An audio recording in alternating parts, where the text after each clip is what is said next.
Everyone, welcome back. সেদিন ছিল weekend আর আমরা প্ল্যান করেছিলাম যে আমরা একটা রুফটপ ক্যাফেতে গিয়ে আড্ডা মারবো। বাট দুপুরবেলা এত বৃষ্টি হয়ে গেল, ভাবতেই পারিনি যে ফাইনালি বেরোতে পারবো। বাট আলটিমেটলি ওয়েদারটা খুব সুন্দর হয়ে গেল, ঠান্ডা হয়ে গেল, পৌঁছে গেলাম। আর বিকেলে বৃষ্টিও যেহেতু হয়নি, পৌঁছে গেলাম সেই ফেমাস রুফটপ ক্যাফে। তোমরা অনেকেই দেখে হয়তো চিনতে পারছো, বাট যারা চিনতে পারছো না তাদের বলে দিই, এই ক্যাফেটা কিন্তু এয়ারপোর্টের একদমই কাছে, এরো স্কাই। ভীষণ কোজি কোজি একটা ক্যাফে, আর ভীষণ সুন্দর সাজানো গোছানো, আর অনেকটা উঁচুতে। আর এই ক্যাফেটার কিন্তু ওপরে আরেকটা ফ্লোর আছে, যেটা কিন্তু আন্ডার মেইনটেনেন্স ছিল।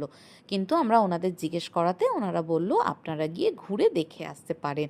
তো আমরা চলে এসেছিলাম এই ওপরের ফ্লোরটাতে। আর ওপরের ফ্লোর থেকে এন্টায়ার ভিউটা এত সুন্দর, এত মেঘলা মেঘলা দিন ছিল, আর তার মধ্যে সন্ধে হয়ে আসছে, মানে চারিদিকটা এত সুন্দর লাগছে। অনেস্টলি স্পিকিং, এর আগে আমি এত হাইট থেকে কলকাতাটাকে কিন্তু আগে দেখিনি। তো আমার কিন্তু স্পেশালি ভীষণই ভালো লাগলো।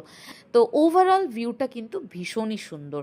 আর খাওয়া দাওয়া নিয়ে, এটা নিয়ে তো আর আলাদা করে কিছু বলার নেই। সবাই এক জায়গায় বসে আড্ডা হয়েছে, খাওয়া দাওয়া হয়েছে, ভীষণ ভালো। বাট হ্যাঁ, আমি ফুড রিভিউ নিয়ে, ফুড প্রাইস, কোয়ালিটি, কোয়ান্টিটি, এগুলো সব নিয়ে আমি আরেকটা ব্লগ ডেফিনেটলি তোমাদের সাথে শেয়ার করব।